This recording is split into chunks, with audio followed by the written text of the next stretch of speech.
Okay, good afternoon, everyone. My name is Owen Tunstead of the Art Public Service team at the Department of Public Expenditure and Reform. And I'm delighted to welcome you all to the first Innovation Network event of 2022.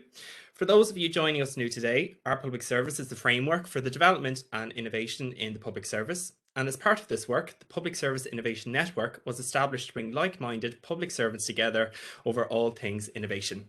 Today's session will focus on communications through COVID, specifically on how public sector bodies pivoted their approach. Undoubtedly, COVID has had an impact on each of our lives, both personal and professional.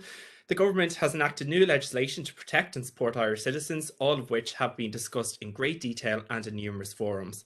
But today's session will focus on the conduit between these two parties, government communications professionals.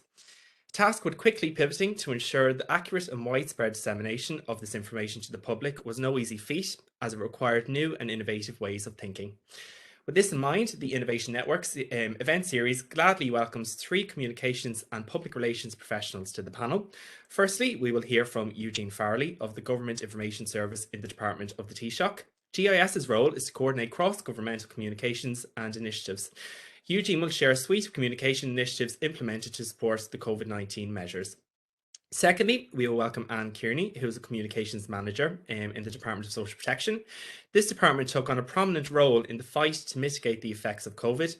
New social welfare supports were essential to Irish people whose employment was negatively impacted. And Anne will be talking to us on how the department approached communicating these new initiatives. And finally, we will welcome Dr Martina Byrne, CEO of the Public Relations Institute of Ireland. And with the onset of the pandemic, government departments found themselves squarely in crisis communications mode. Martina will provide insight on how government communications adapted and, importantly, how they can best position themselves going forward. Before we get started, just to say that today's session is being recorded and will be made available afterwards for all of you to view. Secondly, we encourage all attendees to submit any questions or observations via the chat or Q&A function down on the bottom of the screen.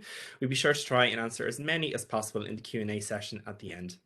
As ever, if you'd like to be kept up to date with all of our developments, public servants here today, be sure to email innovation@per.gov.ie to subscribe to the ever-growing network of like-minded public servants across Ireland. And be sure to follow us on Twitter at OPS_Ireland or on LinkedIn as Our Public Service. So without any further ado, I'm going to hand over to our first speaker, Eugene Farrelly. So I'm just going to hand presenter rights to Eugene now. And welcome, Eugene. Thanks, Owen. I will just go through the rigmarole of sharing my presentation. Just give me a sec.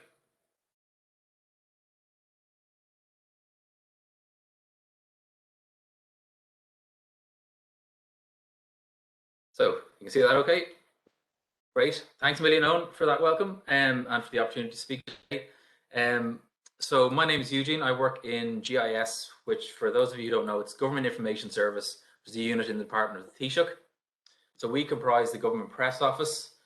We have the Marion Street content team, and we run the Marion Street social media channels, which I'm sure you are all aware of and following.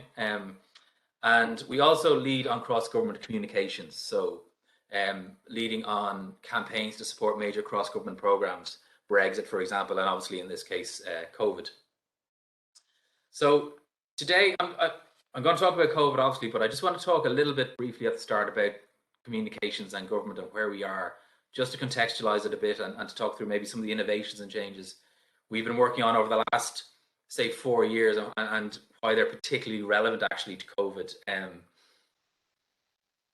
I'm conscious also that I'm not here to take credit for all of COVID communications. I'm just here to take credit for the bits that you thought worked well and that were nice. But seriously, a lot of government departments doing extraordinary work on this, extraordinary work, like we have the social protection here, for example, who had to invent a whole new social welfare payment and communicate it literally overnight, and a payment that had immediately hundreds of thousands of claimants. So like really extraordinary. And if you look at the kind of the work that HSE is doing on communicating the vaccine rollout, they've had to accommodate so many changes, and they've just done and are continuing to do an extraordinary job.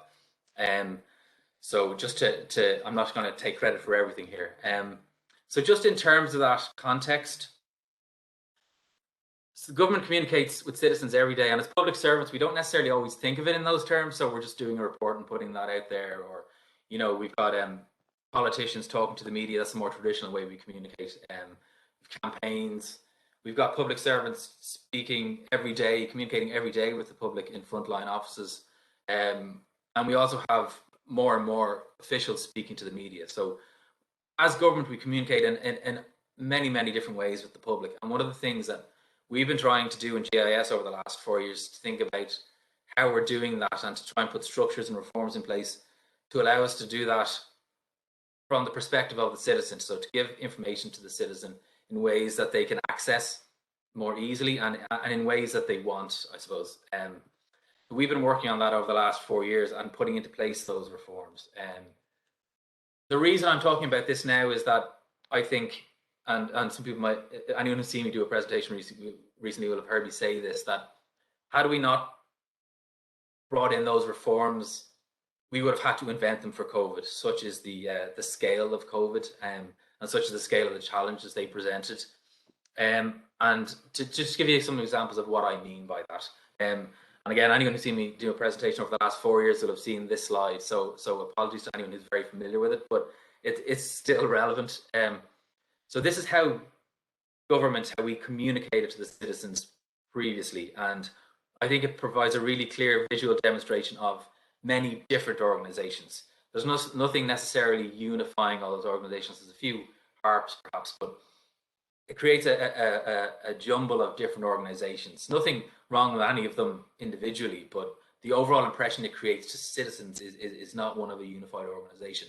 So we went from that to the unified visual identity for government, which is on the right there, which I hope you're all familiar with. And you can see that that's clearly unified. That's all clearly different organizations working within one entity, if you like. And so there are the logos there, but obviously that extended beyond logos to a suite of templates, a house style that departments and agencies can apply to all of their communications, and to give that clearly identifiable set government information. So it's clearly identifiably from the government, and is really important in terms of trusted information, and particularly at the near of mis and disinformation. It's really important that citizens can very easily identify what's coming from government, and never more so than with COVID. So again, this is one of the reasons why I say this is the kind of thing we would have had to invent had we not had it in place when COVID arose, because there was such a premium on authoritative information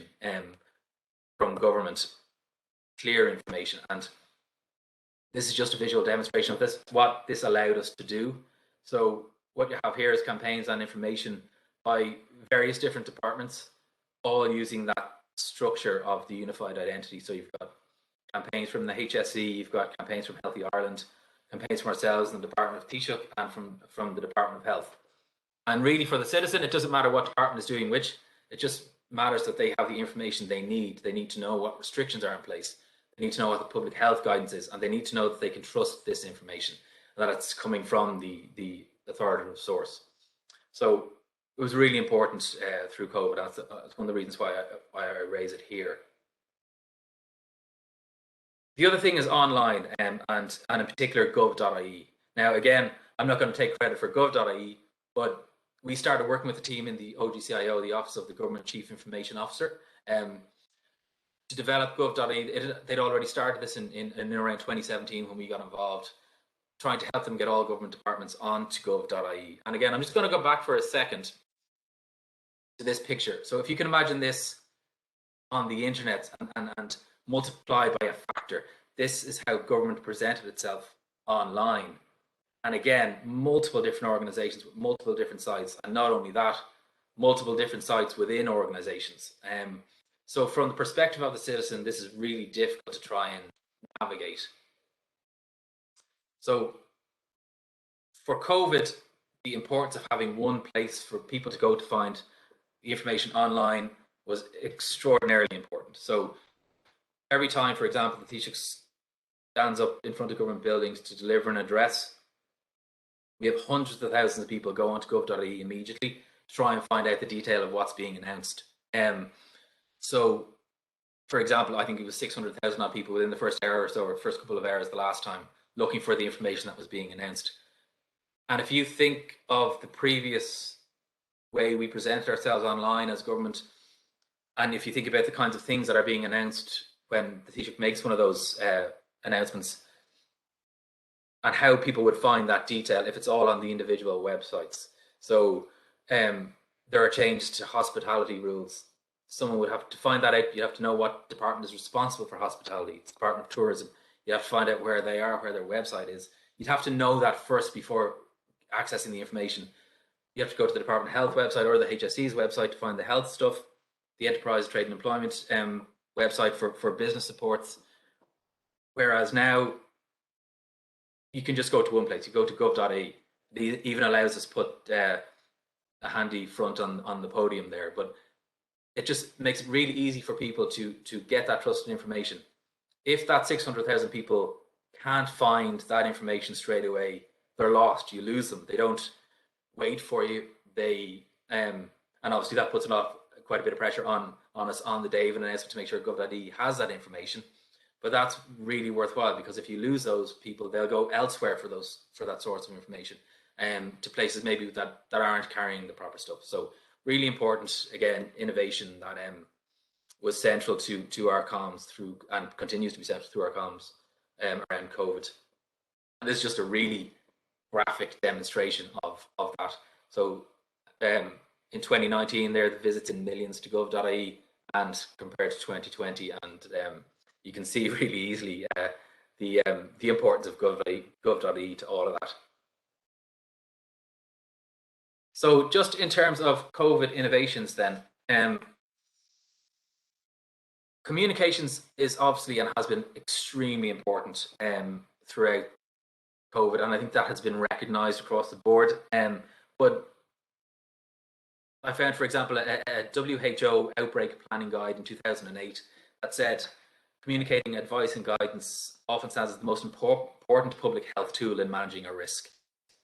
I think that's maybe something that would have been well understood or acknowledged prior to COVID, but when you have a pandemic whereby, particularly pre-vaccine, your only defense is public behavior, communications is vital. It's a vital part of inspiring that defense, I suppose. And so really it has been central to what we've done. The state's strategy, really, generally speaking, around managing COVID has been to protect the most vulnerable, to protect the health service, and to keep as much of the economy and society open as possible while doing that. And there obviously have been times when, to do that, we've had to close much of the economy and society, and therefore it's been really important to communicate information clearly, cohesively, and in a timely manner to people to let them know what they need to do. You know, the state needed the public to adopt massive, unprecedented, to use that well-worn word at this stage, behavior change. You know, that it's not something that usually you can achieve very quickly, and it had to be done very, very quickly, and it depended on the buy-in from the public, which has been extraordinary throughout, and communication has been really important in trying to get that across. So I just wanted to focus the theme of the talk, obviously, is the things in the way public sector bodies change to deal with COVID, and some of the things and the innovations that we had to do in response to this challenge. And I think when you hear about innovation in terms of communications, we tend to think of sort of something flashy on digital, or like some social viral creation or whatever. But actually, it's often more prosaic than that, and some of the most important innovations were much more standard and mundane than that. So I'm going to go through some of those in terms of coordination, in terms of press conferences and so forth. And then I'm going to talk about some of the changes we have to make to how we do campaigns. Coordination was probably the biggest challenge when it came to managing this pandemic. So you're presented with a pandemic that affects every single government department and every single government agency. They all need to get information out to their stakeholders, to their customers, to their users, and they all need to do that immediately. And they're all thinking from the perspective of their organization without necessarily seeing the big picture, nor should they. But our job in GIS was to take a step back from that, to keep an eye on the big picture, and to ensure that is taken into account, and to ensure that we're taking into account the people who receive this information, the public, the media, and if there is this vast outpouring of information, that that is not serving the public well. It's not serving the media. It becomes confused, and certainly there are times, obviously, when we hear accusations of mixed messaging and things like that. But there is such a volume of information that needs to get out. Coordination is really important, and the way we did that is doesn't sound earth-shattering, but involves a meeting. So every morning we instigated a meeting with communications representatives from every government department and key agency. We hadn't done this before. Every morning at 9 o'clock to talk about the day ahead. We had a grid in place where all the activity was mapped out, and at that meeting we can talk about any issues that are arising. Everybody is aware of what everybody else is doing. There's that some clarity and coherence around what's going on. That information is flowing to everybody who needs it, and we can try and keep a structure and a shape on the information that's going out there. So that really was an important innovation, that morning meeting, and in fact that has now become embedded in our processes. So we continue to do that every morning at 9:10. Sometimes only for 5 minutes, but it's all of these all the government departments dialing into a call just to make sure everything is aligned across the entirety of government comms, no longer just about COVID, but across the complete spectrum of what we do. So that's now been embedded in our process, and I think the technology really allows this WebEx technology, for example. Prior to that, it would have been very difficult to get somebody from every department into, say, government buildings every morning. It's too invasive on people's days, but this technology really allows that, and we really feel the benefit of that in terms of coordinating all our comms now. One of the things that allows us to do in GIS is then amplify all of the messages that other departments are putting out there. So if we have a clear sight of what's happening on a particular day, we can then, at what time, we can amplify that through our Marion Street. But also departments and agencies can amplify each other's work, if you like. So it allows for greater support across the system. I won't dwell overly long on this, but obviously press conferences became suddenly very important. They were always important, but and there became a need to do an awful lot more of them, and they became very, very difficult to do. So our bread and butter is doing press conferences and press doorsteps and so forth. We don't think too much about it, and all of a sudden with social distancing rules and so forth, it became really difficult and really essential. So we went from a position, if you can see the photo at the top, is from a media doorstep at the Ploughing Championships, I think, when you've got a huge number of journalists. There is a politician in there somewhere as well talking to them. And you go from that kind of scenario to a very structured government press centre with only 18 members of the media allowed in there. So we had to obviously work really closely with the media to explain obviously why we're suddenly limiting numbers down to 18, and to be really transparent about, they obviously knew the reasons why in terms of the pandemic and keeping people safe, but just in terms of the process and how we went about limiting the numbers so that we were transparent, that we were fair, that they understood and saw that we were being fair. It was nobody's ideal situation, but it was preferable to, say, going to a completely remote press conference, for example. It allowed that interaction that's really important in, say, a government press conference. And it meant that we had to really communicate well and to collaborate with media on the logistics side of things. And it meant that media organizations had to collaborate with themselves. So you had RTÉ and Virgin, for example, working, they're competitors, but they're working in ways that they maybe wouldn't have previously. You might have Virgin go down to cover a press conference that was happening in the Department of Health, RTÉ covering the press conference in government buildings, and each of them sharing those feeds. Videographers, we had one place for videographer, so one would come in and share the feed to all their colleagues, which meant all of the agencies got the same videography feed. So really, it's just that, again, not an earth-shattering innovation, but something that had to be done really quickly, and that was actually quite complex in terms of putting it together. The same for the Taoiseach's addresses. Those addresses look very simple on TV, but they involve quite a lot of logistics. They're an outside broadcast. They were few and far between before COVID. I think the last one was early in Enda Kenny's tenure as Taoiseach. So they're not a regular, or they weren't a regular occurrence. So we had to put in a template that allowed them to happen, and happen quickly, And I think we've achieved that, and again, by working with all of the broadcasters and the media around those.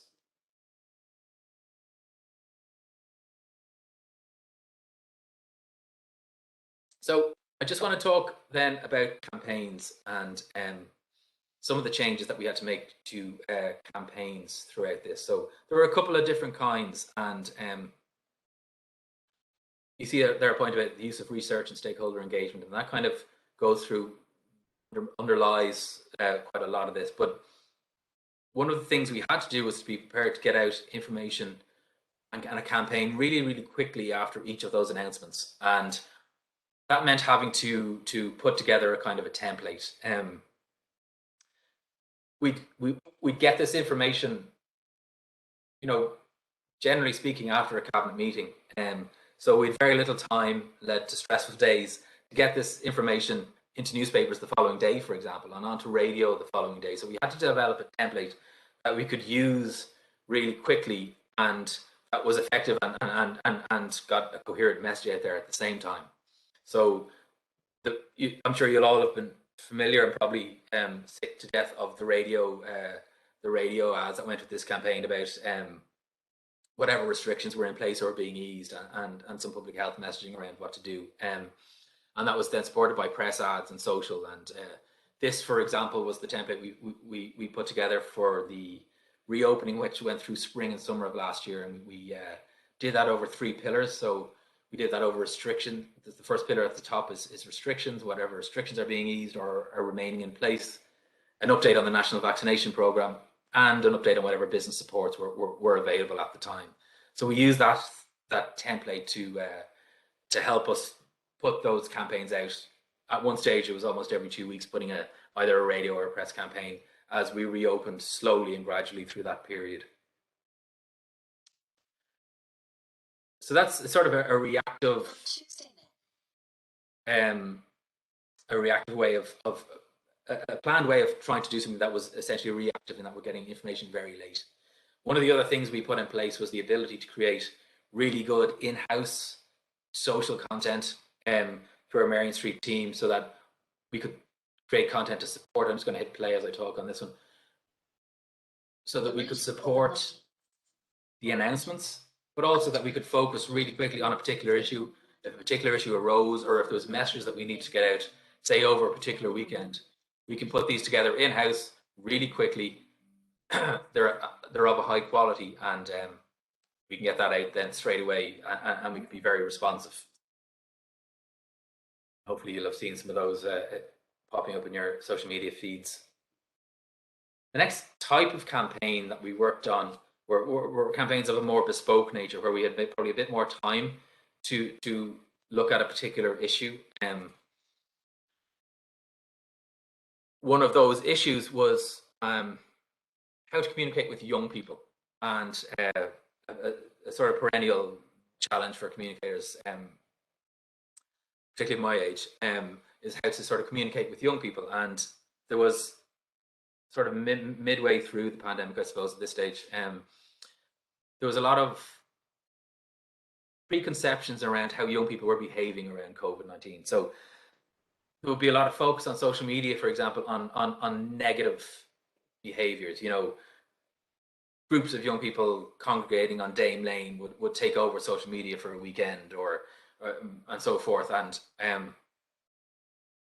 we wanted to dig a bit deeper into that before we started lecturing young people, or communicating in a top-down way with them. So the HSE led on forming a group that met every Friday, with people from representative groups, so the likes of USI and Spun Out, for example, just to talk about what their members were experiencing, to discuss any research they'd done with their members around attitudes and experiences around COVID. And one thing it really did was challenge that preconception that was around, that young people didn't care and that they weren't worried about getting COVID because it didn't affect them too much, and they weren't therefore just carrying on as normal. And certainly the truth was far from that. And in fact, the messages coming back were that young people were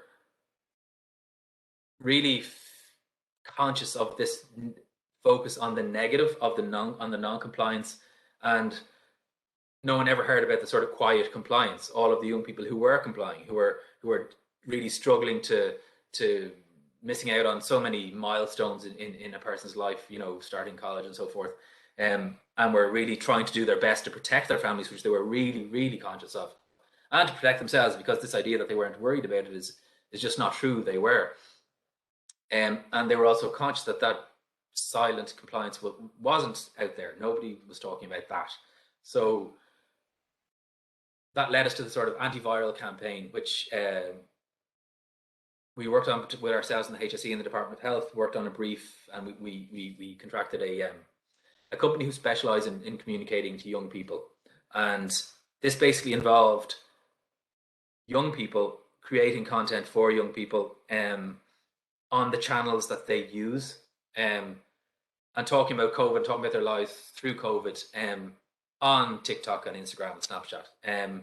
Very different sort of way of government communicating. It was very clearly labeled as government communications, but a very different way, maybe a way that's slightly uncomfortable for us. We're not necessarily on those channels personally, so we're not seeing these campaigns.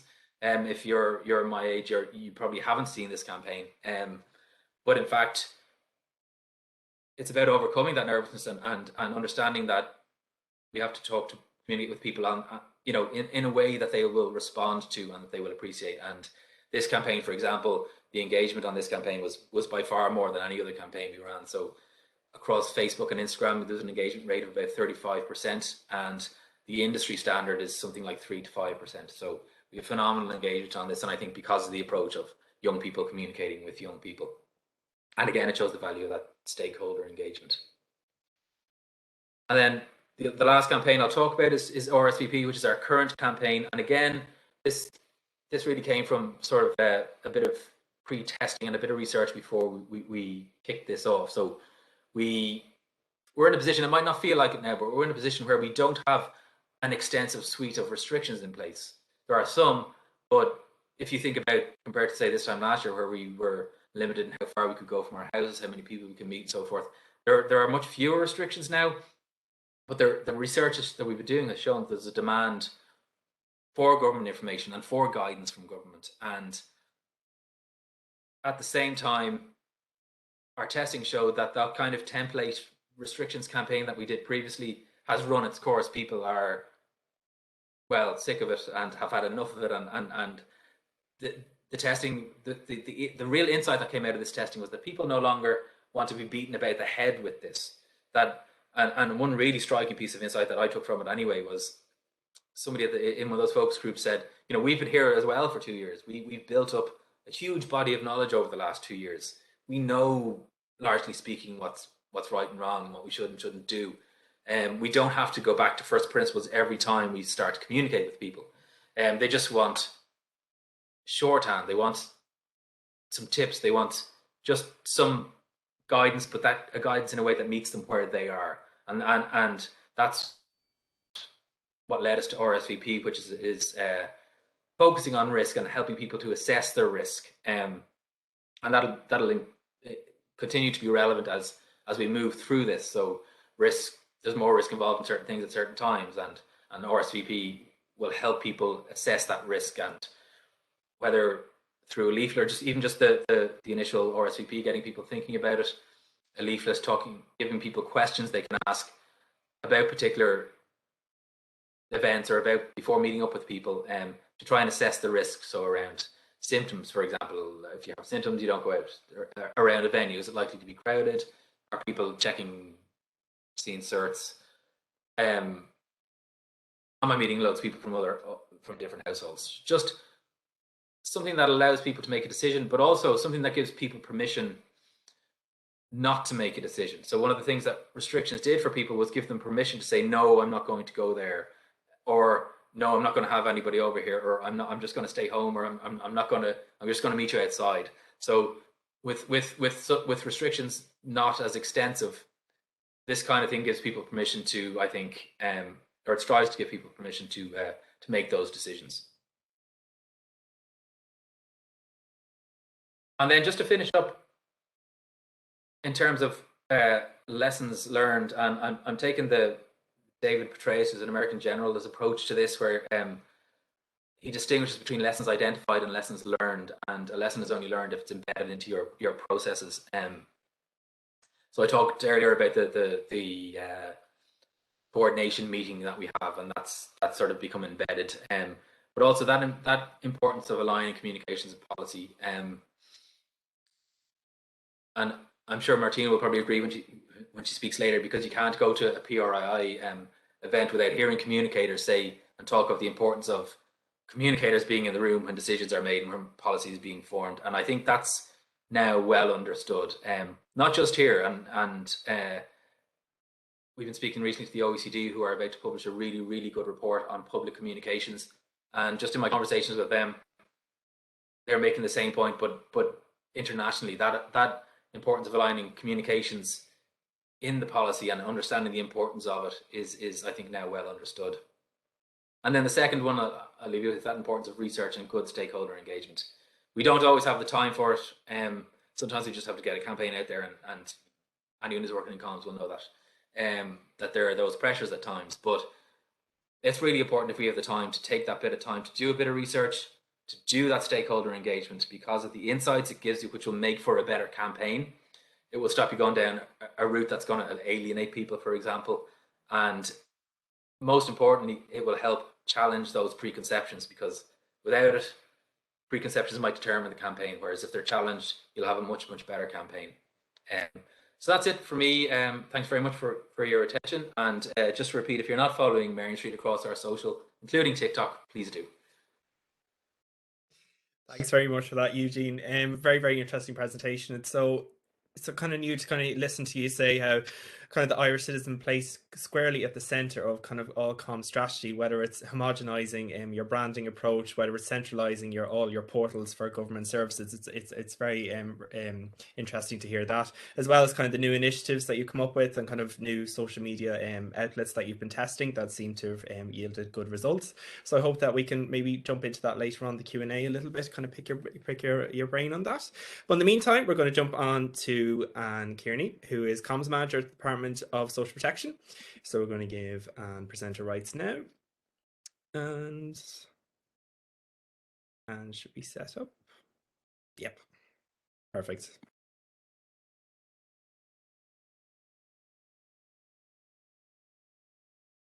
Hi everyone. So yeah, I've been working with the Department of Social Protection now for just over 2 years. So I was lucky enough to join just before COVID hit. So for me, government communications and DSP communications really is COVID communications, because it's pretty much all the campaigns I've worked on have been primarily COVID related. So I'll chat through what we did in terms in DSP. Some of what Eugene said, chimes with what I might cover. So I'll maybe jump through those bits, because it's good to hear that we are on the same page as government communicators, and particularly in what he talked about, the unified identity and the importance of gov.ie. They're definitely things that ring true for me as well. So bear with me now. I'm having trouble going to the next slide. Apologies. So yeah, just to start off a bit of humor. So the comms dream versus the comms reality. This is a funny cartoon, which I've worked in comms for a long time before I joined the department. I worked in the not-for-profit sector for most of my career. But this is something that kind of chimes with me and might chime with other comms professionals. So I guess while COVID was definitely a challenge, I think comms professionals are used to having to react very quickly and develop things overnight, and to maybe a misunderstanding of comms as well, and what is comms and what isn't comms. So in some ways we were prepared for COVID because of that. So just to touch on, I guess, the challenges we faced in DSP, and I think these challenges are probably similar to a lot of government departments in terms of the pandemic. So obviously it was meeting a critical need for income supports on a huge scale, given the lockdown and the disruption to business and the economic impact that had. Supporting citizens and also managing their expectations, because we were scaling up overnight to develop a new scheme. But also we are a very large government department with a lot of front-facing customer staff and 120 offices throughout the country. So we also had really concerned staff who were affected by this pandemic, and we needed to ensure their safety as well as the safety of customers who might be coming to the offices. And then the other challenge was the ambiguity and lack of clarity. It was a really fast-paced environment. Stuff was changing, developing all the time in relation to the pandemic, public health measures. But as the income supports developed, the PUP and enhanced IB, there was also a lot of changes to those throughout 2020 and 2021, and even up to right now. PUP was reopened in December. It had closed to new applicants and then it was reopened again. So there was a risk of misinformation and confusion, and we needed to prepare to make sure that we were proactively giving out information so that could be avoided. So to put it back in context, I won't dwell on it. I think we all kind of remember it, but I had to kind of refresh my own memory in terms of the timelines. So, I mean, mid-February, we were all aware that in all likelihood, COVID-19 would arrive in Ireland. We didn't have our first case yet, but I recall going to a briefing by the Department of Health saying that, you know, it's only a matter of time. It's when, not if. So we were already starting to think about what we might need to do to prepare, what we had in place, what we needed to get scaled up in time. And we were really focused on a payment we have, which is called illness benefit, which we modified to enhanced IB, as we call it, for COVID-19, which meant that people who got sick because of COVID and had to stay out of work could get that income support. What we didn't realize at that time was that there would be a lockdown and that we would actually need to create an entirely new payment over a weekend, which is what everyone now knows as the pandemic unemployment payment, or the PUP. So we were already making plans to respond to this, and we had set up a customer support phone line. So I work in the communications customer service unit, and that covers press office, our website gov.ie, and our customer service phone teams who also respond to social media, and also external comms campaigns and also internal comms. So this is our first COVID campaign, if you like, before PUP even existed.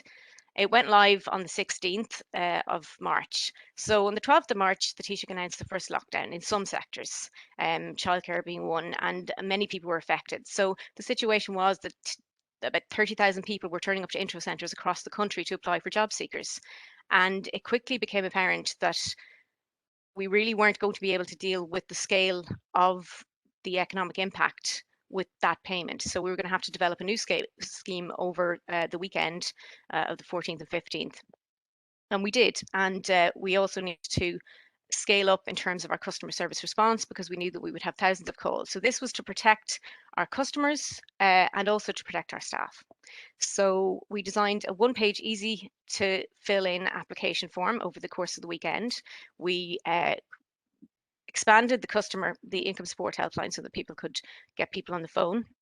We published the first pandemic unemployment payment page on gov.ie overnight, just in time to be announced on the news at 9 o'clock that evening. And all of this was done pretty much in a day. This campaign was already ready to go in the papers the next day. It didn't include PUP, obviously, because it was only created the night before.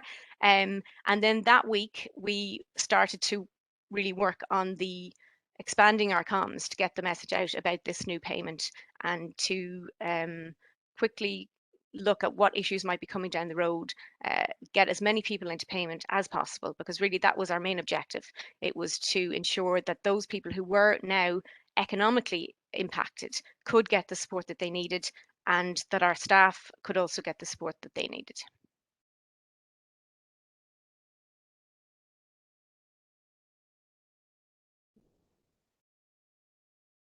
Sorry, now not going.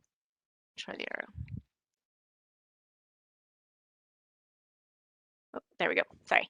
So just a quick overview, the communications mix for us. So a lot of this is not necessarily innovative. It's stuff that we do all the time as communications professionals, but maybe we just did it in a slightly different way. And we had to do it much more quickly and reactively, I suppose, in a sense, given the fast-paced nature of change and the new scheme. So media relations, as I say, press releases, briefings, public information campaigns, we ran plenty of them, online services, the income support helpline, which I mentioned, which was so someone could pick up the phone and talk to someone. Offices were having restricted hours, social distancing, so there was going to be more phone calls to our customer services team, and they needed to have people there to respond to that need. I think we had something like 5,000 calls a day during the first week. Social media, and we used this to get out messages, but we also used it as a listening and tool so that we could see what were the gaps in information, what were the challenges people were facing, what information did we need to tweak. And because things were moving so quickly, it was a really useful tool in terms of gaining insight to help us to develop our messaging, tweak our messaging, and even in terms of developing policy. Face-to-face interaction with staffs and offices, that was still happening, but we were trying to minimize that to ensure the safety of both staff and customers. And also, once we went into lockdown where travel was restricted, it became even more difficult for people to get outside. So stakeholder engagement, that was with customer representative groups, but also sector engagement with different sectors affected, including employer groups. We also had, as part of this, targeted communications, letters, emails, and the usual mix of posters and publications. I think we're all familiar with the array of COVID posters related to health, many of which were also in our own offices. So to touch on campaigns, first of all, so since March 2020, we've run 25 COVID-19 campaigns. That's a huge increase in volume for a small team. Our communications unit is only around since about 2016, 2017. Before that, we wouldn't have had a dedicated communications team, and we wouldn't really have done large scale campaigns. So I think we've gone from something like 8 campaigns a year to 18 campaigns in 2020 related to COVID. So 25 COVID campaigns since March 2020. Most of these relating to the pandemic unemployment payment. You'll see one in there, which is COVID enhanced IB, and that was actually a multilingual campaign that we did. And that was something towards the end of 2020, beginning of 2021, because as we started to do campaigns, it was really a rush to get the message out there quickly. First of all, that the payment existed. And then I think within the first week, the rate changed for the payment. And then within 5 days, our digital services team had developed an online application, which was critical, really critical in terms of the response. And that meant that we needed to change our messaging and our campaigns to tell people apply online so that we could quickly get people into payment and meet the demand. It was much faster for us and for people to get paid. So as I say, even within the first week, I think we ran something like 5 different campaigns. But as things developed, we ran different types of campaigns. It wasn't so much focused on just getting the message out there about PUP. It was about a change to PUP, a change to rates. We also ran a campaign to let people know that when reopening happened, that they needed to stop their claim, because a lot of these people were not necessarily familiar with the social welfare system, and maybe had not been on a job seekers payment before. So there are things that some of us might take for granted if we're used to dealing with the Department of Social Welfare, but for others it was a completely new area, and they really needed clear, concise messaging along their journey. So telling them when they needed to stop the payment and how they needed to do it when society started to reopen, but also being very careful to link in with GIS on this, so that when I remember us coordinating with them on this particular campaign, because we were aware that society was opening gradually, and we had to be careful that our message didn't contradict the public health message. It was a gradual reopening of some sectors, and those people needed to know how to stop their payment and when to do it, but it wasn't a full reopening of society, and our message had to be very much aligned with the public health messaging on that. So as I say, that's just a flavour of some of the campaigns that we did, and campaigns were definitely a very important part of the communication mix, given the scale of the number of people on the payment. Getting messages out, I think we all know somebody who was on the payment. I certainly do. And I think in early 2020, you probably could have said that you might not have known someone who actually had COVID, but you probably did know someone who was on the pandemic unemployment payment as a result of the lockdown. So then moving on to media relations, again, at the start of this, we took the decision to be really proactive about sharing information as part of our media relations strategy. So we issued a press release every week. And in that we included, and this was to national and local media, as part of that we included really detailed statistics on the number of people who were getting the payment, the county that they were in, their age, gender, and the sector that they worked in. So we gave a really rich information to the press.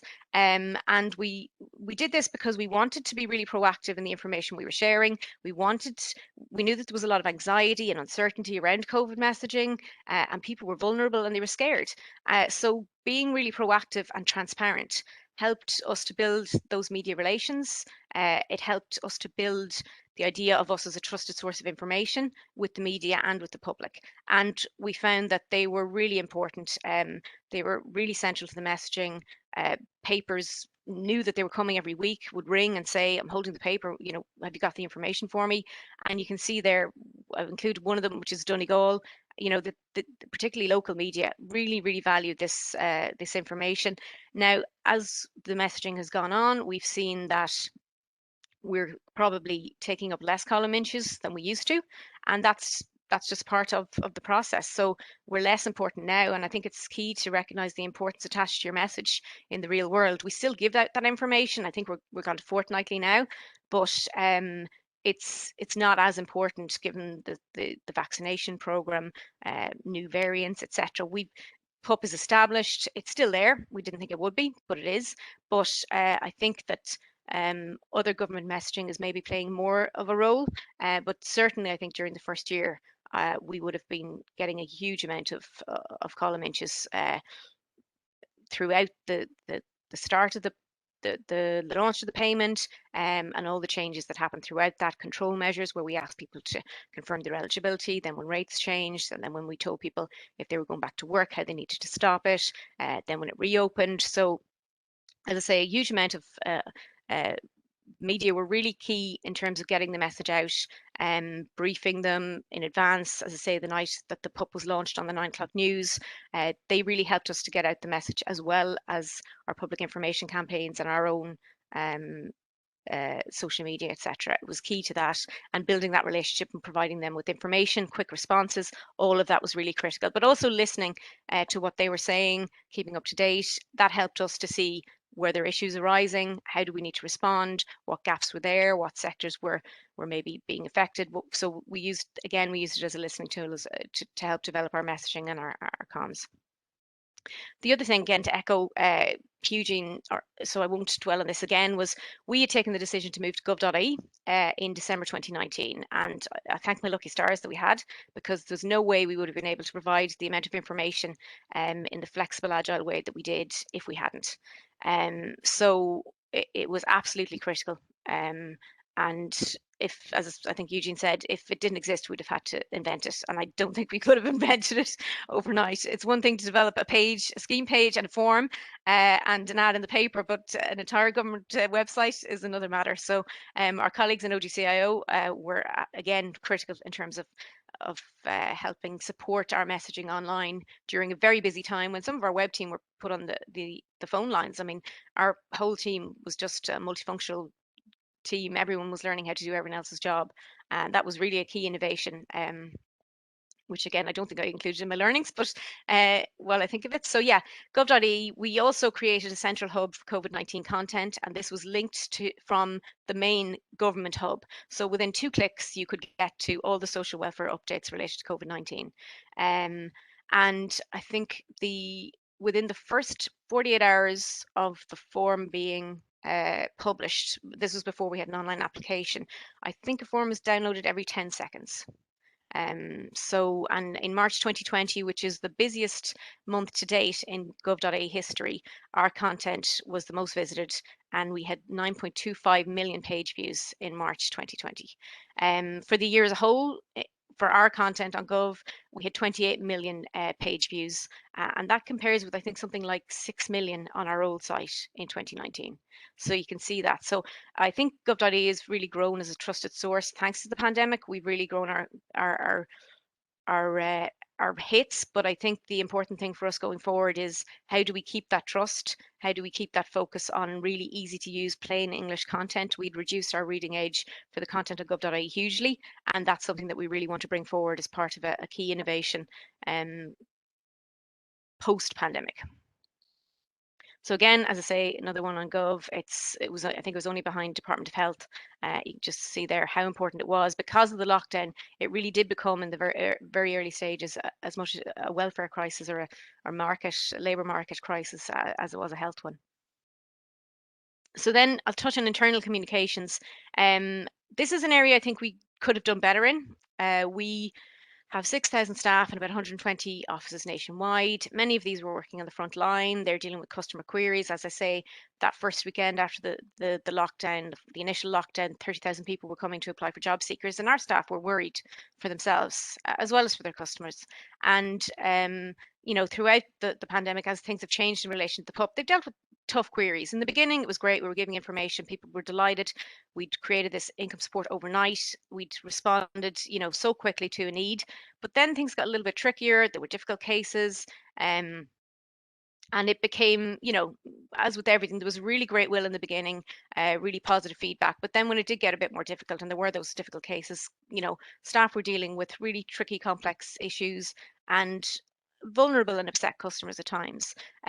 Other staff were working remotely for the first time, or they were put in an entirely different area. As I say, a lot of people were moved to process we got the online application up and running really quickly, like within 4 days. It's unbelievable. But at the same time, within those 4 days, we had a huge amount of print applications that also needed to be processed. So we really needed frequent, targeted, tailored communications to staff. And I think at times we were maybe, as a small team, so focused on external communications that we weren't always as quick to give our staff. They were getting it, but they maybe weren't getting it in the tailored, targeted way. They were getting a lot of information. Was it all relevant to them? So that's something I think that we were not maybe scaled up to deal with in the same way that we were with the income support helpline, our digital services, etc.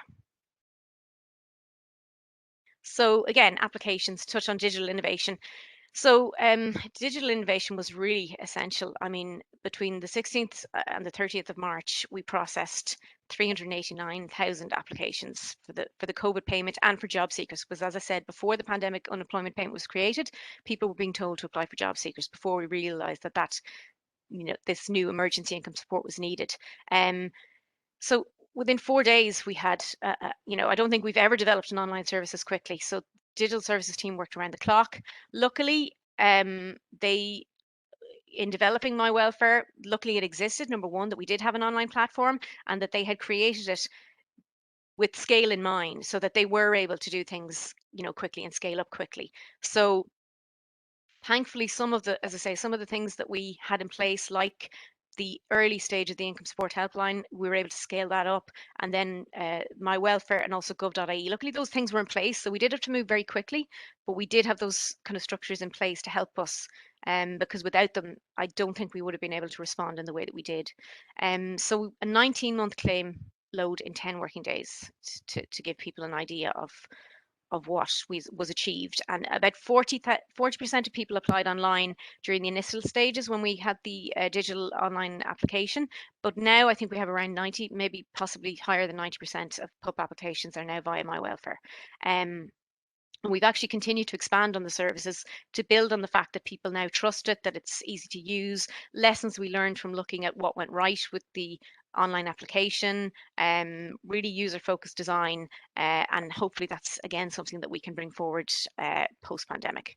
So there's some nice feedback from social media, just to say like that, it was really, again, unprecedented. I know that Eugene said it as well, and it is overused, but I can't think of a better word to say, what was required during that time. And I take very little credit for it myself because it was, teams from every grade across every part of the department really felt a common purpose, which was to get people into payment as quickly as possible and reassure people. And with that common goal, I think, if it's clearly communicated to staff, I think it acts as a real motivator. And it's something I think we can all learn, maybe across government and not related to communications, is that when people are working towards a really clear objective, that they actually, it really motivates them, and helps push them to do things and to innovate in ways that they might not have felt possible before. So again, just to touch on the learning, some of which I've mentioned throughout, and I'll wrap up. So, commitment to user-centered service design and communication. So that's, it's about the phone lines, it's about my welfare, it's gov.ie, it's when we even develop a scheme itself. We're not our own audience, and I think sometimes we can, and we slip back into it at times during our response to the pandemic. But it's something that we really have to keep reminding ourselves all the time. Again, touching on what Eugene said, focus on gaining deep customer insights. We were constantly in communication with each other. So the phone lines were in communication daily with the web team, with the press team, with the staff. So every insight that we were gaining from social media, from media, from the phone line, from a comment on our website, all of that was feeding through a feedback loop, and it was all being used to help us to respond in the next campaign or the next press release or the web information, or even adapting our scripts for our customer service team and our comms to staff. And again, as I say, designing for scale from the start, because of the fact that my welfare was built the way it was, that we had Gov. Again, not to repeat what Eugene said, but we similarly developed a kind of campaign template that we could quickly get a campaign up overnight. Because a lot of our PUP messaging was similar, we would rerun campaigns at times, but we had a media buying template. So the kind of media that we bought, we had it with our agency almost ready to go. So when we knew an announcement was coming, we kind of almost had a template of a campaign ready to book as soon as possible so that we could get that message out there. One example of that is when the localised lockdown happened in Kildare, Laois and Offaly, we had an information campaign to let them know they could apply for PUP within a day. And that just really wouldn't have been possible before. It would have taken us much longer to get those sign-off procedures. And that kind of innovation, breaking down the kind of bureaucracy, I think is something we'll try to take forward where appropriate. Collaboration, breaking down the silos. As I said, we worked much more freely with our colleagues across the department, with our colleagues in GIS, our colleagues in OGTIO. I think sometimes we can be guilty of sitting in our silos. And I think that this was one way where we had to, because we had to build things quickly overnight and grow them, and we had to respond quickly, and we needed information from everyone, and we needed everyone to collaborate on that. And it did work, and it showed what we can achieve when we do that. Channels, touch points, messaging, it all needs to reinforce and support each other. You have to have, as soon as that announcement goes out, you have to have the information up on Gov, and it has to be the same information that the customer is getting when they go into an info office or pick up the phone. And that does involve a lot of coordination and preparation and dissemination of information, but it has to happen, because the customer expectations are that they just won't accept that it's going to take you a couple of days to get organized. We saw that really through COVID. The response needs to be immediate, and we have to meet that expectation, because there's, people are going through a really tough time, a crisis, and they need that reassurance, and trusted sources of information were key. Proactive sharing of information, that's internal and external. Adapt and iterate based on your insights. So we were listening a lot, and we were adapting our comms. I know our digital service teams were doing the same, our web teams were doing the same. Even the policy area, as the payment was changing, our press team were listening and feeding information to them to help them in terms of policy development. So that kind of brings me neatly to my last point, which again I think echoes something that I think both Martina and Eugene will agree with. I hope that this has shown that the strategic value of communications in terms of achieving the objectives of DSP in my case, but in terms of any business, it's not something you tack on at the end of the process. It should be evolved at the earliest stages. I think the promotion of the pandemic unemployment payment, the number of people we got in payment, we've had over 900,000 people come through the system. As I say, about 90% of people are now applying online. All of that was possible largely due to our communications, and that's not just us on campaigns or web, it's staff as well. So, and it helped inform policy development as it went. So I hope that that's definitely something that we will take going forward. And then I think, to end on this quote, which I like, is again, I think where we ran into problems sometimes along the way was assuming that somebody knew something that they didn't. Sometimes I think the single biggest problem in communication is the illusion that it has taken place. We changed something on the website and we didn't push it out. We were pushing out so many messages that we maybe thought that we gotten the message out there and it hadn't really. So that's, it's something again that I think we need to remind ourselves of. And then just to say thanks for listening, and please follow us on welfare_IE. And if you have any queries, don't hesitate to get in touch. That's the whistle stop tour. I mean, as I say, it's been a hectic 2 years, so it's hard to remember it all. I'm sure I've forgotten much of what we did, and this was a useful kind of exercise in reminding myself of what learnings we should take on board. But we are still really in the midst of COVID communications. So thanks very much for your time. Thank you very, very much for your time with that, Anne. That was really, really interesting. There's no question that DSP, I think the role was on par. The comms team certainly on par with Department of Health and certainly Department on Taoiseach. The onus that was placed on you to communicate legislation was certainly Trojan work. And certainly probably at times felt within one campaign you were running 10 campaigns probably at the same time too. So certainly your work is to be commended. I know folks were running on 1 o'clock. Just to say that if you can stay with us, the session is being recorded and will be made available afterwards on our social media platforms. Without further ado, I'm going to hand over to our last host, our last presenter ahead of a Q&A session. So we're going to welcome Dr. Martina Byrne, who's going to talk to us a little bit about some general insights into government communications during COVID and how best it can position itself going forward. So Martina, I'm going to give you presenter rights now, and you should be able to share your presentation.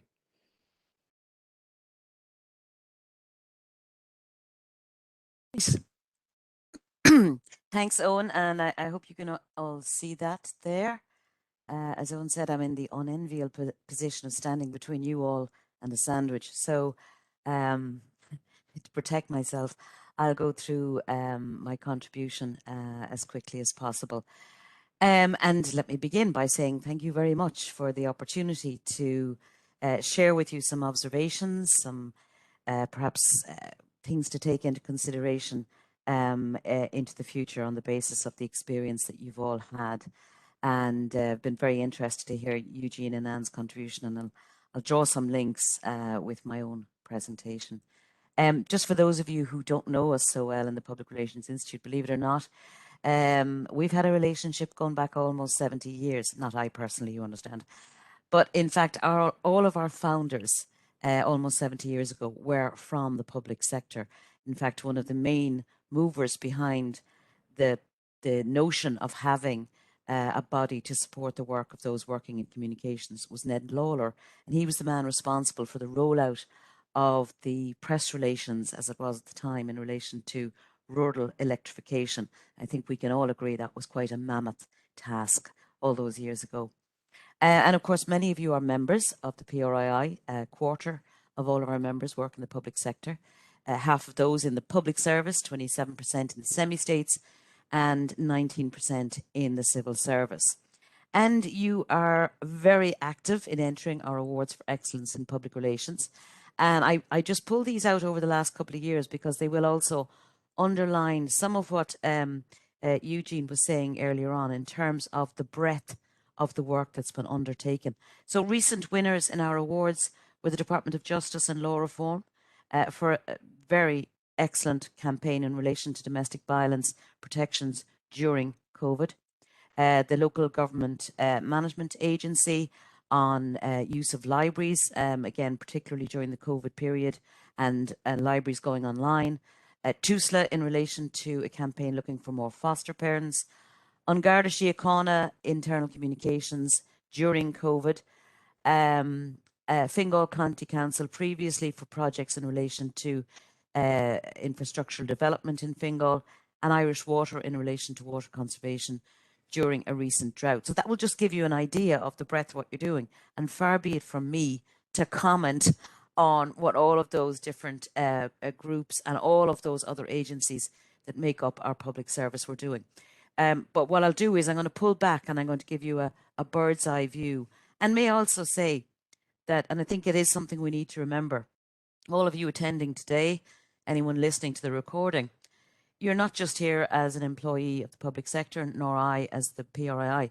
I'm also here as Martina, who's a member of a family who experienced all of the various problems, the backpack of COVID problems that fell upon us. So in my presentation, I'm not just reflecting my professional view, I'm also reflecting my experience as a citizen in terms of the work that you did as well. So just very quickly, in terms of the work that we do for you, we run a whole range of training programs in relation to strategic communications for the public sector, for our local government agencies, for civil service press officers. We do bespoke training for various departments and agencies, on top of all of the general stuff that we do. So we would see it as having been a 70-year relationship. And again, thank you for the invitation to share some thoughts today. I want to take you back to the before times, or what I call before times. Remember, there was a time pre-COVID when we didn't even know the word. And what were communications people talking about? Nationally and globally, they were talking about the fact that trust was breaking down. Patterns of trust between the citizen and the government, between the citizen and the politician, between the citizen and the professional, between the citizen and the expert. They were breaking down, and people were having to work really, really hard to secure trust. We also had people moving away from notions of deference, again, to those bodies that we would normally look to for guidance, for expertise. We were experiencing massive media fragmentation in the sense of the huge array. Some of you referred today to, for example, young people getting news information from TikTok. Wouldn't have been the case, but now is the case. So none of us can expect that where we personally get our information from is where your brother, your sister, your cousin, your niece, your nephew, the guy at the bus stop, where they get their information from. Nor do we get our information at the same time. I think that's also critically important, and I think it's one of the reasons why gov.ie was such a fantastic success, because it was there 24/7 whenever we needed it. We'd also seen pre-COVID a huge rise in sources of dis and misinformation, and that just ballooned during COVID. Again, before COVID, all of the work that you do, all of the work that everyone in comms do, was under intense scrutiny, whether it was from politicians, members of the public, members of the media, or end users or service users. And we also saw this growing demand, not even a request, but a demand for dialogue, for response, 24/7. So now it's perfectly reasonable for somebody to tweet from a bus stop, where is the 46A on the North Circular Road at 8:10, and expect Dublin Bus to reply immediately and say, "Dear Martina, this is why it's late." Now, that's unprecedented in the sense of what we've had to do. And all of those contexts were exacerbated in some shape or form by COVID. So it's not like communications was starting off from a really happy place. We were already under pressure for all sorts of reasons. And yet, we knew then, we know now, perhaps more than ever before. Some have referred to COVID as the golden hour for communications. We know that strategic communications can deliver the required change in behaviours, in attitudes, in financial and economic development, in reputations for organisations.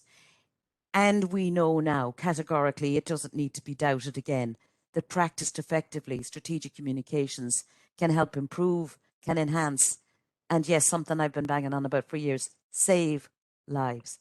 And that's what you've been doing in the public sector. You have quite literally, in comms, been saving lives. And it's not to denigrate the people on the front line, but it is to say that without the communication, the citizens would not have been able to put in place the protections that they needed for themselves and their families. So, let there be no doubt, strategic communications is effective and very cost effective in what it does. And that's not to say it's effective because of all of the publicity that it generates, because of all the media coverage, the likes, the retweets, the followers, the moments of broadcast. That's not the measure of what communications in the public sector is. It's not the measure of what communications value in the private sector is. They're the conduits that you've used, but look at all of the focus we've had in this session on the owned channels. So the channels that you own, like websites, like gov.ie, on your use of social and digital media. Again, they're owned channels. You control them yourself. You're not reliant necessarily on the media. So I want you to think about the fact that coverage, publicity, all of that noise is not the value of what you did. The value of what you did is the fact that people got the social protection cover when they needed it. They knew where to go for it. Their families were able to pay the bills that week. It's because people got vaccinated. It's because people knew what to do to protect themselves in wearing masks and whatever. That's the measure of the value of communications, not the noise or the coverage. And that's just a really important point, I think, to make. In terms of strategic communication, because I will be referring to it, I just want to very quickly, for those perhaps, I think as some of you don't work in communications, what are we talking about? We're talking about carefully considered messages, purposeful messages. In other words, everything that you put out there has got a purpose. It's to achieve a particular objective. So it's not about, the odd couple throwing spaghetti at the wall, okay, and hoping some of it sticks.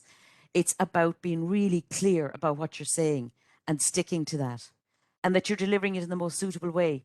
And we've heard today from both Eugene and Anne how you have done that. You've worked really hard to match the messages, to reach audiences where they are. And sometimes, but not always, that's through media. And it's very interesting to hear the amount of conversations today around meetings, albeit that they had to move online, but about the importance of briefings and meetings and events to a certain extent to help to get across messages. Strategic communications is about customizing the messages to specific audiences. And I can't stress that enough. And again, let's pick on young people because it's easy to pick on. Look, they're not interested in a lot of the things that my age group are interested in. And they're very interested in things that concern them, quite rightly so. So it's not just a case of saying, this is the message about COVID today or this week. No, it needs to be sliced and diced and given to people where they're at on the media that they use or in the peer groups and networks that they are moving around in. That's where it needs to be. Not where you think it needs to be, but where they are and where they need it.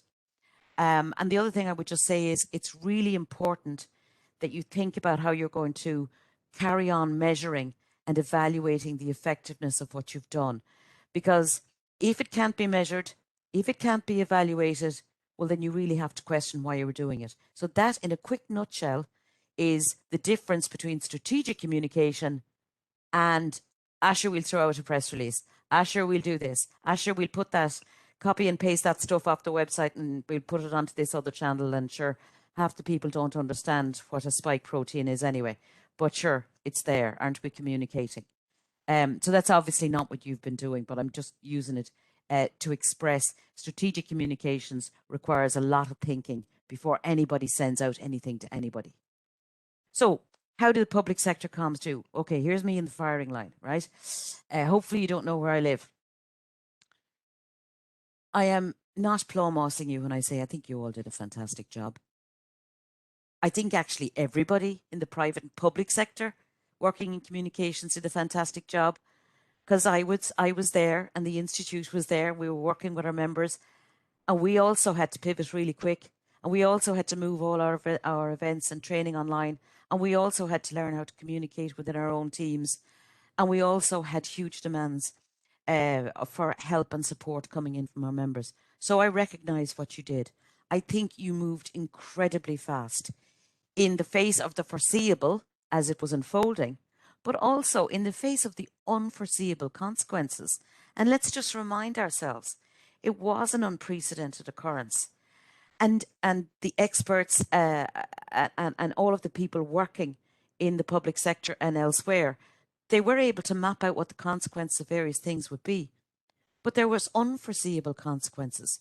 So in our own institute, for example, one of them we noticed was, hold on a second, what are all of the charities going to do? They can't access their fundraising. If they can't access their fundraising and run their fundraising events, they're not going to have the monies to pay their staff and to look after the people, the end users and service users they take care of. So we have to think, suddenly we have to think about them. I think you used clear and accessible language. I think there might be a little bit of a wobble going on at the moment in terms of we're all getting terribly confident that we're all little mini virologists or whatever the phrase is.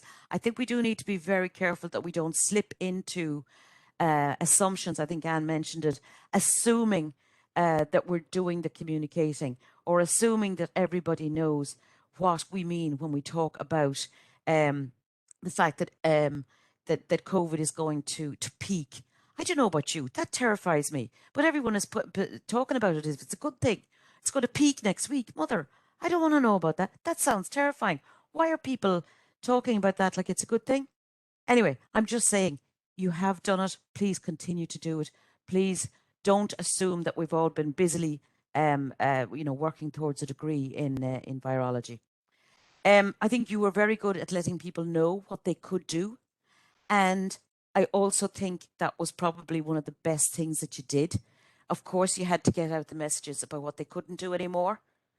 But you were really good also. If you think about on post, the post will arrive. If you think about the guards, we'll still be on the beat. If you think about the private sector, the bread will be on the shelves. Please stop panic buying the bread. The bread will be on the shelf.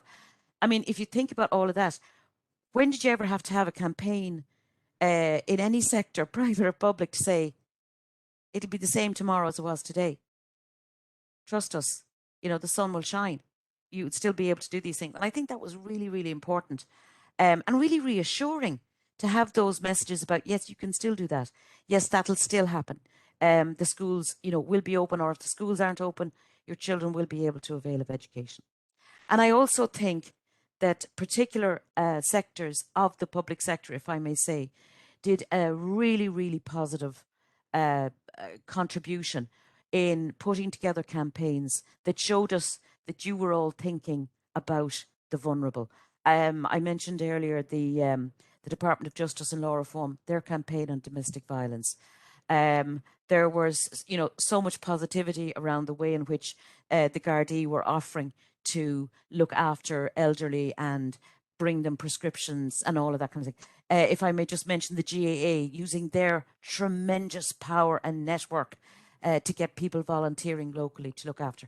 Do you know what that says to me overall, if I take it holistically, is that the public sector, the Irish state, have got really good people spending a lot of time working really hard to make sure that all the people that I care about are taken care of. That's tremendously powerful. I will obey what you ask me to do if I know that you're taking care of business, that you're taking care of us. So I just say hats off on all of that. I think it's terrific work. What I want to think you should think about going forward, I think you should start to think about the fact that COVID is no longer centered in crisis communications. I think we passed that point. Probably towards the end, certainly the last quarter of 2020, believe it or not, because I think even then we could see that we were looking into an Irish winter. We didn't have vaccines then, remember? So I think we should have actually realised then that COVID was going to be the predominant issue facing the country for and indeed globally for quite some time to come. And I think why that's important, it's not just an issue of using different words, it's a different mindset. If you stop thinking like you're in crisis mode, you're more likely to put in place longer lasting habits, longer lasting patterns, channels, ways and means of doing your work. And I think that's going to be important. To use that phrase I've been trying to avoid going forward. What else do I think? I want to absolutely agree with Anne. It's something I kind of spend some time looking at. I'm not entirely sure. But I do think that there may have been an element of, and understandably again in the crisis, focusing on the external stakeholders and perhaps not realizing the massive value that you have in terms of if you have a really well-informed internal stakeholder group, by which I mean your employees. Now, somebody may correct this figure, but you know, the last time I looked, something like 300,000 people, 300,000 people, 13 or 14% of the Irish workforce are in the public sector. That's quite a number of people. And Ireland is a small place. So if the Department of Health is telling me something, but a nurse I know who lives down the road is telling me something else, the chances are I'll listen to the nurse down the road. So I think it's really important that you think about the way in which, not just in terms of what the information they need to have about their own job or their own role and responsibilities, but about what the organisation they work for, what it's focused on, what its current messaging is, and why its current messaging is the way it is. I just think that's a, you know, the people walking out of the factory gate, as they say, that think of that metaphor. It's really important that their understanding is aligned with your messaging. I want to really strongly encourage you not to wait until COVID is over. I don't think COVID's going to be over. I think, you know, it will become sort of like the endemic flu that they're talking about. But don't wait until the end of the quarter or the end of the year or the end of this season or the end of this budget.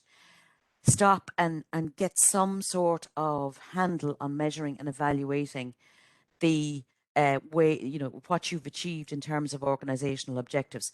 Now, clearly from Eugene and from and today we've heard that you are doing that work. I would just say, please, you know, no matter what you think are the learnings, they're learnings on the fly. We're really only going to understand what we've been through and what communicators can learn from it if we really forensically and carefully dedicate some time and effort to measuring and evaluating how the communications work has actually delivered on organisational objectives.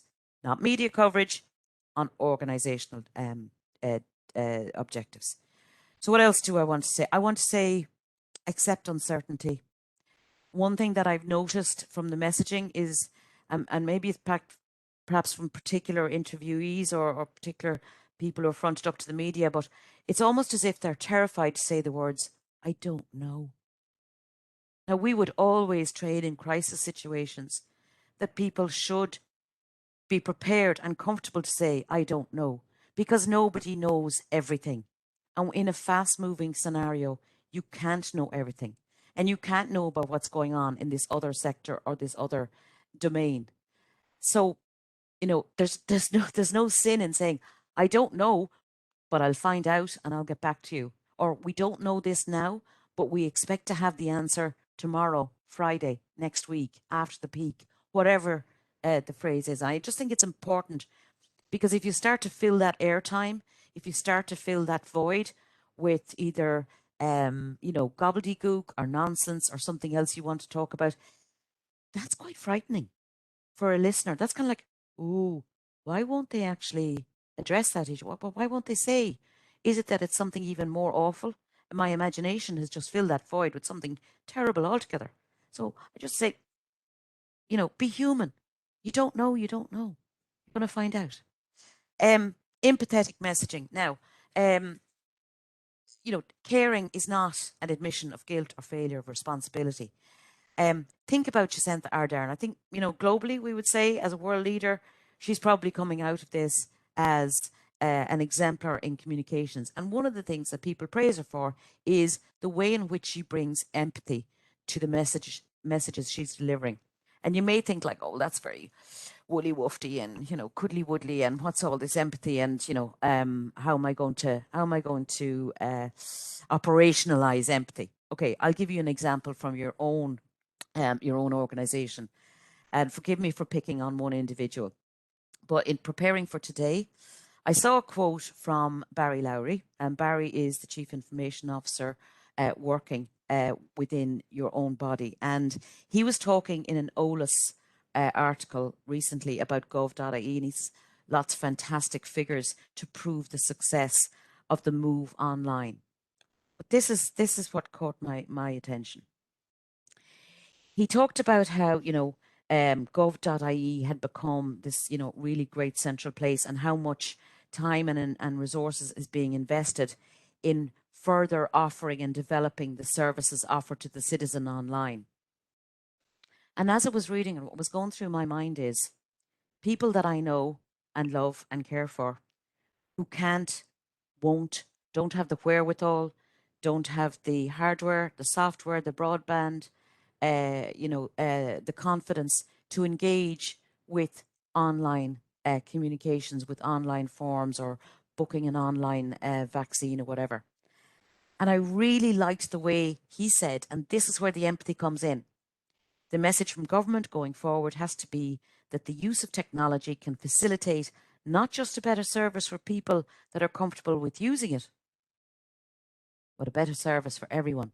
And he talks about how the more they can get online, the more time and resourcing they'll have to take care of those people who still need to write a letter, who still need to make a phone call. Anne mentioned it earlier, but how busy those phone lines were. And some of those people are ringing and writing because that's how they're used to doing business, and they're not comfortable, perhaps, as I say, or don't have the hardware to do it. That's what I mean by empathetic messaging. That's stopping to think about how will this message be received and what concerns might it create for some people. And I also want to pick up on something that Anne alluded to earlier, which is listening is part of communication too. It's not all just about, communicating is going out. No, you should be listening. And clearly you have been listening to stakeholders, listening to young people, listening to the end users. I think that's hugely important because that closes the loop. Or as my mother would say, you have 2 ears and 1 mouth, and there's a reason for that.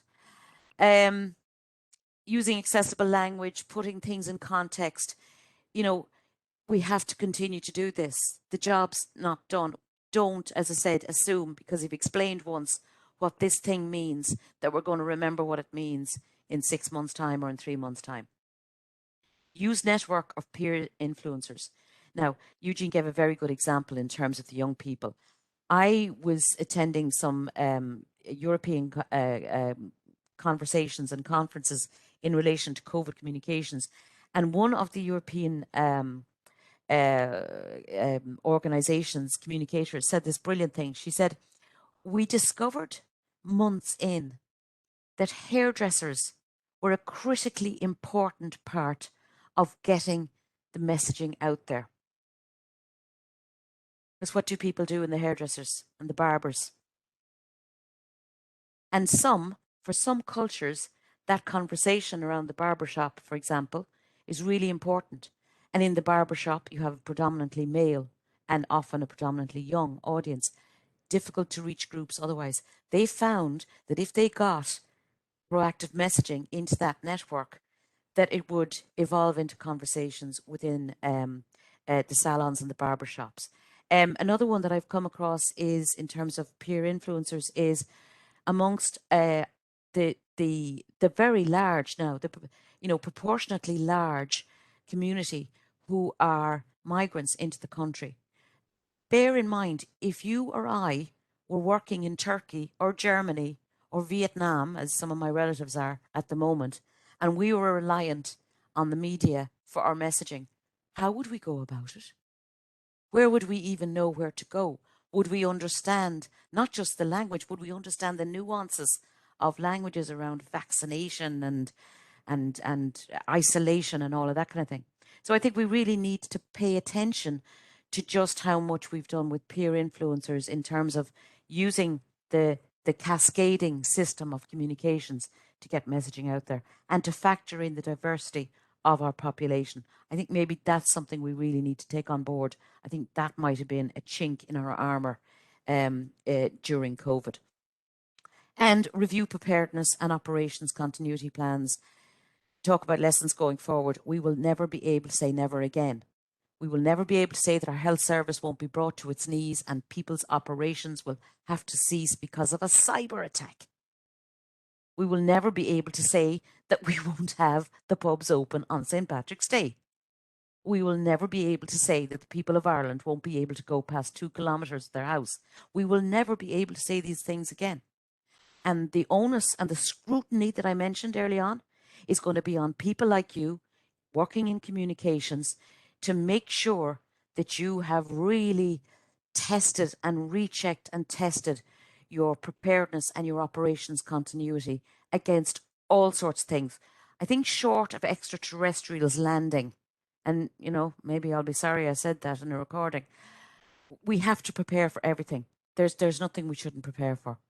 And finally, you'll be delighted to hear, I want to go back to my bearded friend Aristotle from the 4th century BC. He's been doing this. He's been talking about this since then. In talking about rhetoric and how to reach an audience, he said it had 3 principles. Ethos, the character of the speaker. What does that mean? The speaker, the communicator, needs to establish trust. I do believe the public sector in Ireland has done that. Is it perfect? No. Were you responsible for the fact that you had to run so fast because policies were changing so fast? No. But overall, I think public sector has done a great day's work, a great service in terms of building trust. Use facts, use logic, use knowledge. Don't think that somebody's going to do something anymore just because you tell them. Okay, that's what I was talking about in my first slide about, we're not deferential anymore. Society is not going to do something out of deference. We need facts. And finally, he talks about pathos, about empathizing, connecting to the audience, standing in their shoes. And I think it was Anne who used the phrase about telling people, meeting people where they're at, telling them what they need, not what you want to tell them. Okay? So even in preparing for today, there's loads of things I wanted to tell you. But that's because I want to say them. I have to put myself in your shoes as communicators and non-communicators in the public sector and say, what would be useful for you to hear? And so for my tuppence worth, as a communicator, yes, as a professional representative body, yes, but also, as a wife, a sister, a daughter, a neighbour, thank you. Thank you very much for all that you've done. I think it's been fantastic work. I think it's only going to get better because of all of the things that we've all learned. And thank you for your time.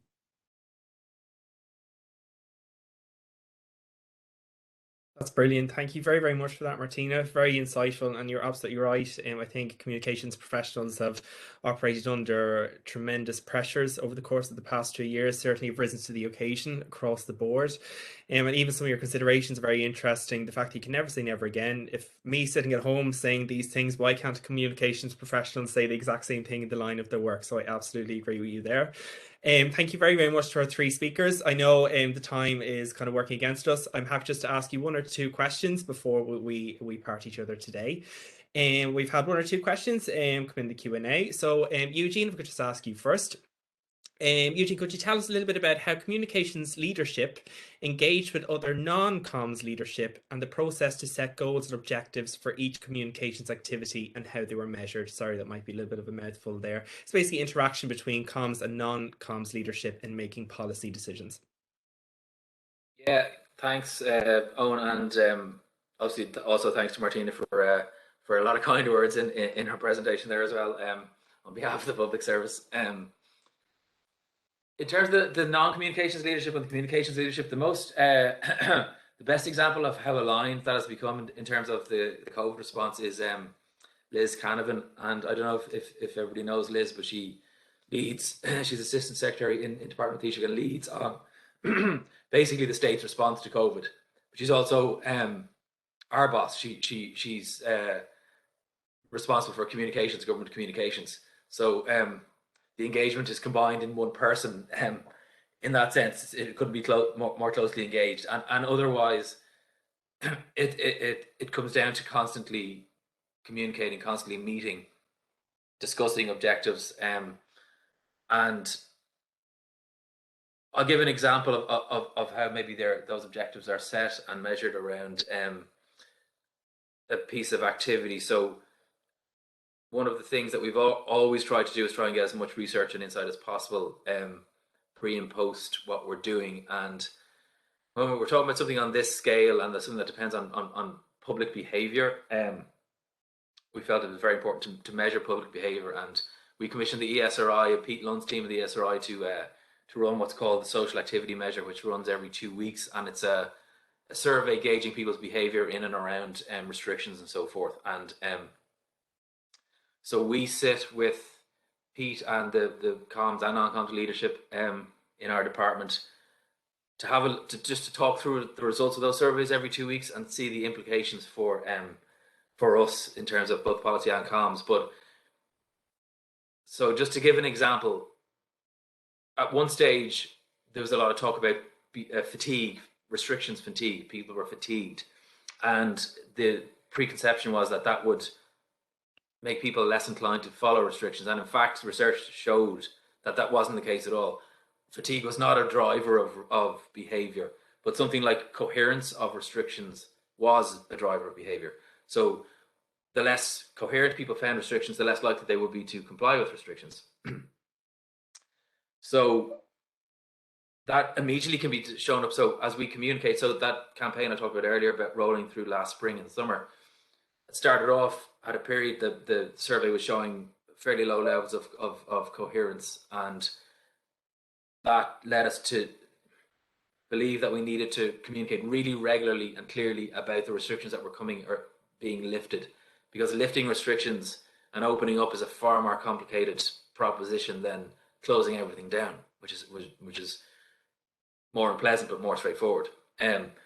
So we developed a strategy to communicate on those three themes every couple of weeks, and monitored SAM to see if that coherence measurement did improve, which it did consistently over that period of time. Now it's gone up and down since, depending on circumstances, but that's an example of how we all work together to try and set and measure objectives there.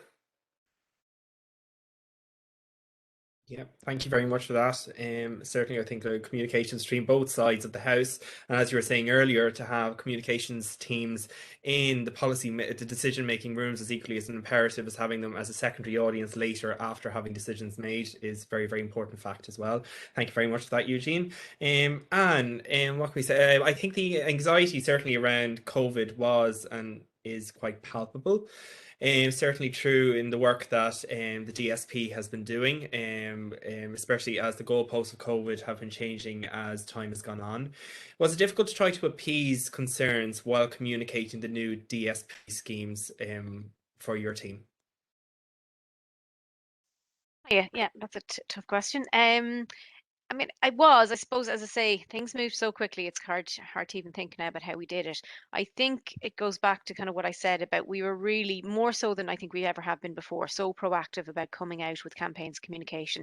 So we were constantly aware, and touching on what Martina said about, it's not that we're not always empathetic, but I think more so than ever, we realized that people were in a really vulnerable position and that we had to kind of be thinking about what they might be thinking or what might happen next at every stage. So I think it helped us that certainly in the very beginning, we were like really, really putting ourselves in their shoes and almost solving the issue before it arose. I mean, like simple things like when we set up that weekend, when we created the application form, we immediately thought, you know what, people can't go to intros to get this form. They can download it online, but who has a printer at home? I don't have a printer. So we're going to set up a mailbox where they can email us and we'll post it out to them. And then it'll be a free post where they post it back in. And we literally did that within 2 hours. I mean, it was so all the time we were really trying to think of that because we knew that the worry was going to be around public health. And we just thought, like, you cannot be going looking for a stamp in a pandemic. That can't be what your worry is. You need to get paid quickly. So DSP can't be the problem. We have to be finding the solution before you know you need it so that you can then focus on the public health and the actual disease, which was so, I mean, I'm not saying that people weren't very worried about losing their jobs overnight, but there was obviously the hope that things would go back to normal. But they were at that stage very genuinely scared, and we knew so little about COVID. We didn't have a possibility of a vaccine, so I think that that's what we tried to do, and we didn't always succeed. And there were definitely challenges in terms of not it was more health misinformation than misinformation, I think, in relation to income supports. But occasionally there would be the rumor that the guards are going to be on the streets, there's another lockdown coming, and you kind of can't go out and say no that there isn't. But it was constant reassurance of like the pup, it's here, it's staying open. you know, and even our minister going out and saying, look, as long as you need it, it will be there. Yes, we had announced it was going to be closed, but that was based on what we knew at the time, you know, and it'll be there as long as you need it. So trying to be as proactive as possible, trying to imagine, you know, what might be happening down the road. Um, you know, I think, yeah, in a nutshell, I think that's kind of what we try to do. And I think a lot of the time, certainly in the beginning, we succeeded. I think it was just, I guess, always our aim to get people paid as quickly as possible. For most people, that worked out. For others, it didn't. And that's, I think, touching on what Martina said again about the phone lines. It was key for us that the phone lines, if we were getting so many thousands of calls, we couldn't respond to them. So we wanted the online so that we could then leave the phones for the people who needed them. They were the more difficult cases, and some of them were not going to get paid immediately, or they might need to send additional information, or maybe they just weren't eligible, and that they were the tricky ones. So um, I hope I've answered that question. But yeah, I think it was just really always trying to be 3 steps ahead, so that the worry was, oh, you know, that it was not your worry. If we could help it, getting your income support wasn't going to be the main worry. Now, look, there were many people affected whose incomes drastically changed. It was a higher rate than job seekers, but we know from phone calls that we got that it wasn't, you know, it wasn't a match for many people's salaries. So there was still a huge impact, and I don't want to imply that there wasn't, but it was something that was there for people and was there quickly, which I hope helped them to free them up to then focus on the health and well-being of their families and friends. Yeah, it's that kind of thing exactly. And no doubt it was a very difficult task to have to do anyway. One side to communicate totally new social welfare scheme, but then on top of it is to counter any anxiety that people have. It's not an easy task. Certainly, people who would have never thought that potentially something like this would come down. Not that anyone did, but would never have felt as though they would have had to avail of such an initiative. It's quite a difficult thing to do. So I think you did a fantastic job in certainly appeasing concerns. And sorry, Um, just to, I suppose, add to that, I think it really helped that, which I touched upon, is like I saw in staff how important it was for them to do it. Like they really felt like they were frontline workers. So that really helped. I think everyone put themselves in a more empathetic position. You know, people who can be on the phone team, and you know, you can deal with tough calls. But during this, people were just really like, whatever we need to do. And even if it was sometimes didn't have the information, they were able to say, look, I don't know right now, but I'm going to ring you back later, and I'm going to try and find out. And we saw that with people going, you know, above and beyond, trying to get an answer, to say, you know, and coming up to me saying, look, do you know about this? Because I really want to ring this guy back. And you know, it's after 5 o'clock, but I said I'd ring him at like maybe 5:30. I try to get a response for him. So I think, and I'm sure that that is across the board in many private sector organizations. I don't think it's alone, because I think it was something we were all impacted by. So therefore, we all felt like we were in it together. I think that the key thing will be, when we're not all in it together and we're not all in a pandemic, do you carry that empathy over? Is that something that you take when it's a situation you can't necessarily imagine yourself easily being in, and to not lose that sense of purpose and sense of the difference that government can make in the life of a citizen, and to carry that over when it's harder to empathize? That's a really, really good point. It's like you said, you made the really, really good point earlier yourself, earlier saying that not everyone, certainly earlier on in the COVID pandemic, not everyone themselves had COVID themselves, but they knew somebody who was in receipt of the PUP payment. So automatically it's easier to empathise, and many of the staff arguably working at DSP, maybe not themselves, they know somebody else is getting it. They know the anxieties of getting through this process, so they can empathise more. It's carrying over that a sense of empathy when you don't naturally empathize with someone or understand somebody's position. That's certainly a key part of effective communications, trying to communicate strategy or an initiative. It's like trying to put yourself in someone's shoes when it's not naturally innate for you to do it. So it's a really, really good point. Thank you for that. And then finally, we'll pivot to Martina. You were saying earlier then about how the emergence of COVID has kind of driven the public sector into crisis comms, and then you said obviously there should be a migration then into issues management. For you, was there a singular point, or was this a general transition moving from crisis comms into issues management, or is it immediate or gradual? I think we need to remember that crisis comms is a specialist discipline, and it's best summed up in the sense of something we have no warning of, and that happens and is chaotic in a moment. So think accident, think explosion, think terrorism, think something like that. To a certain extent, I think COVID was a crisis. I think it still is a crisis in some parts of the world. I think here, 2 years in, vaccination and all that we've learned from it, we are in issues management. We now have had the time to understand what we're dealing with.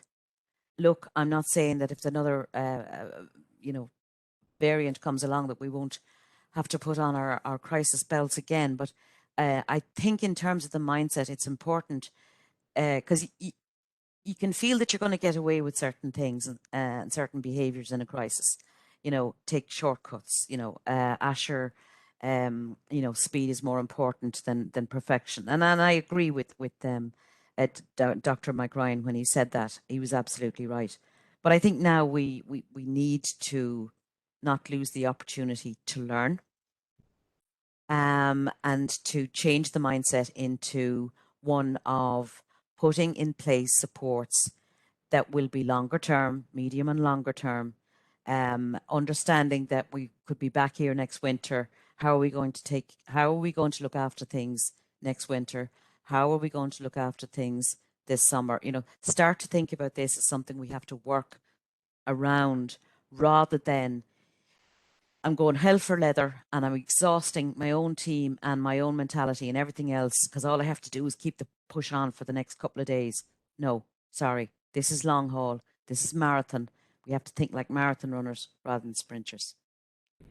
And I'm really sorry, but I'm actually right up on top of another Zoom meeting. I'm really sorry. We're finishing up now. Do not worry at all. Thank you very much. Just to say thank you so much to the three of you for your time. I know we've rolled over, but this just goes to show you when the conversation is so interesting, you could just keep on going and going. To everyone who's still with us, just want to thank you for joining us today. I hope today has given you somewhat of a sample of the work that's that's taking place across public service. Just a sample of two departments today, but just shows you the Trojan work that's been done behind the scenes. And just to thank you, Martina, as well, for your contribution as well from the PRII. Very welcome today. It's very good to get your insight on these matters as well. So thank you very much, everyone, for joining us today, and have a great day.